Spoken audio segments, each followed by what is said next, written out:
ಎಷ್ಟೋ ಜನ ಬಂಜೆತನ ಅಂತಾರೆ, ಜೆನ್ಸ್ ಬಂಜೆ ಅಂತಾರೆ. ಸಂಭೋಗ ಮಾಡುವ ಸಮಯದಲ್ಲಿ ಆ ಫಂಗಸ್ ಒಳಗಡೆ ಬಿಡಲ್ಲ ವೀರ್ಯಾಣು.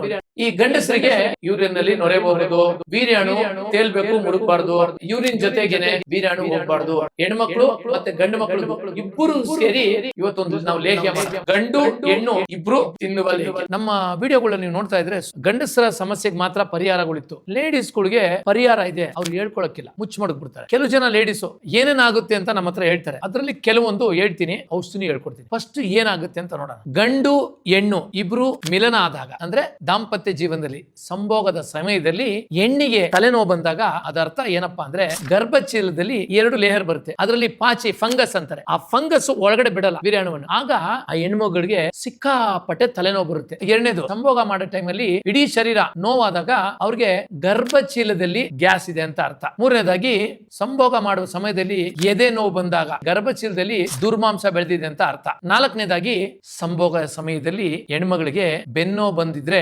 ಗರ್ಭಚೀಲದಲ್ಲಿ ಇನ್ಫೆಕ್ಷನ್ ಆಗಿದೆ ಅಂತ ಅರ್ಥ. ಅದೇ ರೀತಿ ಕಾಪ್ ಮಸಲ್, ನಮ್ಮ ಮೀನ್ ಕಂಡ ಇದೆಯಲ್ಲ, ಅಲ್ಲಿ ನೋವು ಬಂದು ಆಂಕಲ್ ಗಳು ನೋವು ಬಂದ್ರೆ ಗರ್ಭಚೀಲದಲ್ಲಿ ನೀರ್ಗುಳ್ಳೆ ಇದೆ ಅಂತ ಅರ್ಥ. PCOD ಅಂತಾರೆ ಅದನ್ನ. ಸಂಭೋಗದ ಸಮಯದಲ್ಲಿ ತೇಗ್ ಬಂದ್ರೆ ಅವು ಅಂತ ತೇಗ್ ಬರುತ್ತಲ್ಲ, ಆಗ ಗರ್ಭಚೀಲದಲ್ಲಿ ಫೈಬ್ರಾಯ್ಡ್ ಇದೆ ಅಂತ ಅರ್ಥ, ಮತ್ತೆ ಕೊಬ್ಬಿನಂಶ ಅಧಿಕವಾಗಿದೆ ಅಂತ ಅರ್ಥ. 6 ವಿಧವಾದಂತ ನೋವು ಸಮಸ್ಯೆನ ಉಂಟು ಮಾಡ್ತಕ್ಕಂತ ಇದೆಲ್ಲ ನೋವು.